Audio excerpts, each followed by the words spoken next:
जब जीव को मनुष्य शरीर में जन्म लेना होता है तो प्रकृति में वर्षा के साथ आता है, प्रकृति में वर्षा के साथ आया और फसल में मूली, गाजर, गेहूं, अन्न, इनमें वो जीव प्रवेश करता है और उसे माता पिता दोनों पाते हैं। तो सप्तम धातु वीर के रूप में परिणित होता है जीव। वो वीर कण के रूप में माता के उदर में जब प्रवेश करता है तो एक रात्रि में मां का और पिता का दोनों का वो जो वीर मिलता है, उस रज और वीर के मिलने से एक कलल सा बनता है। 5 रात्रि व्यतीत होने के बाद एक बुदबुदा सा बनता है। 10 रात्रि व्यतीत होने के बाद एक बेर की सी आकृति होती है। फिर उसके बाद उसमें धीरे धीरे मांसपेशियां बढ़ने लगती हैं। 1 महीने में उसके सिर निकल आता है। 2 महीने में हाथ पांव अंगों का विभाग होता है। 3रे महीने में नख, रोम, अस्थि, चर्म, स्त्री पुरुष के चिन्ह प्रकट हो जाते हैं। 4 महीने में मांसादि 7 धातुएं प्रकट हो जाती है। 5वें महीने में चेतना जागृत हो जाती है। जैसे अपने चेतना, ऐसे 5वें महीने में गर्भस्थ शिशु की चेतना जागृत हो गई। जीव है पर चेतना 5 महीने बाद मां के गर्भ में जागृत। अब उसे भूख लगती है, प्यास लगती है, वहां की तापमयी जलन, पीड़ा, छोटे छोटे कीड़ों के द्वारा काटना। 6ठे मास में झिल्ली से लपटा हुआ मां की दाहिनी कोख में कीड़े की तरह तड़पता है। उस समय माता को कड़वे और खट्टे पानी की लालसा होती है, जिससे उसके अंगों में जाकर भयंकर जलन होती है। यह है भोग। वो कृमि कीड़े की तरह तड़पता है।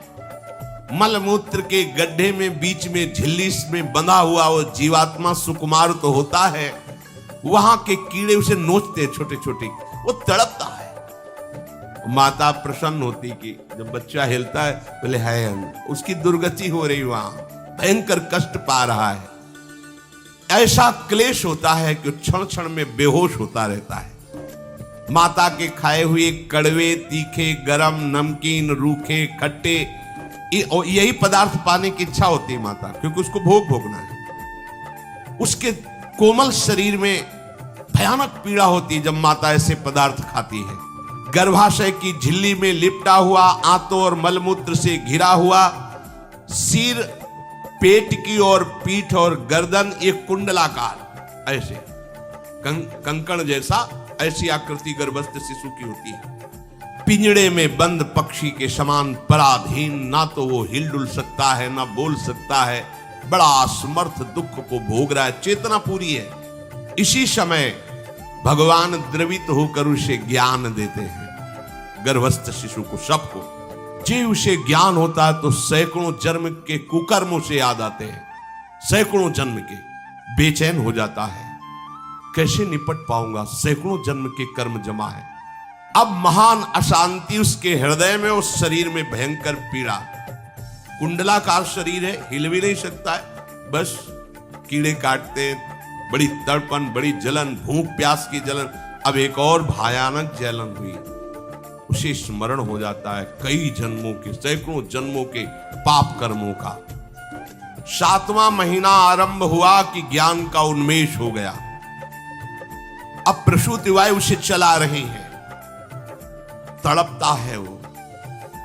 सप्त धातु में स्थूल शरीर से बंधा हुआ वो जीव भयभीत होकर के पुकारता है, अगर कोई भगवान है तो एक बार मुझे यहां से निकाल दे।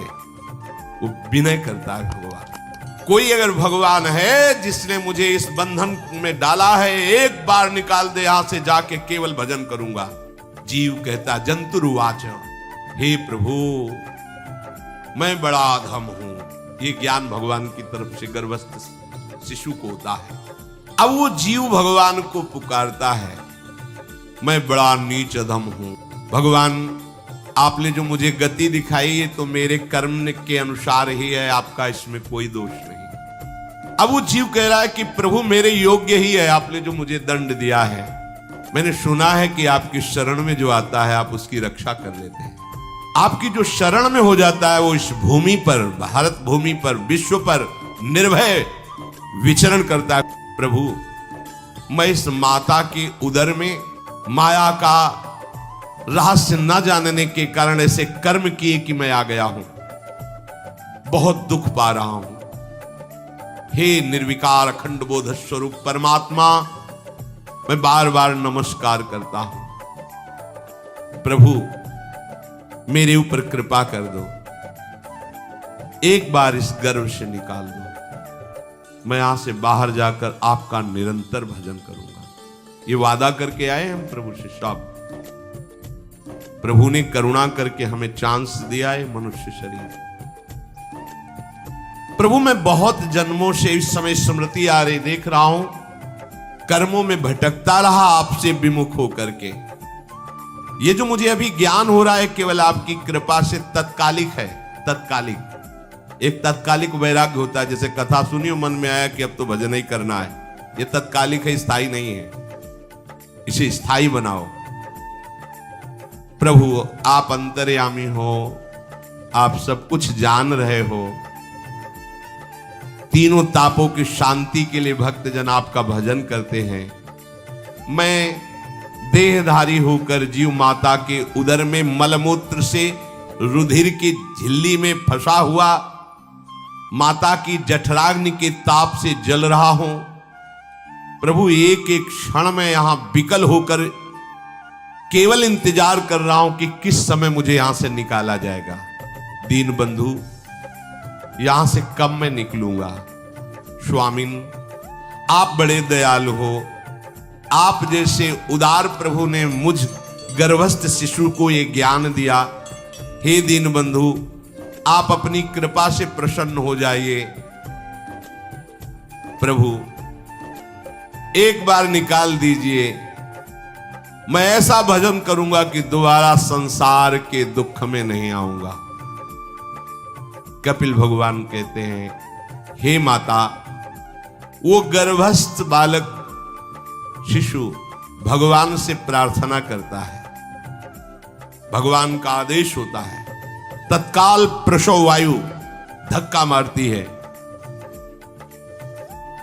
जे ही प्रसव वायु धक्का मारती तो उसको ऐसा भयंकर कष्ट होता है, जैसा पीछे लिखा है कि जैसे जिंदा किसी की चमड़ी उतारी जाए, ऐसा मां के गर्भ से निकलते समय उसे कष्ट होता है।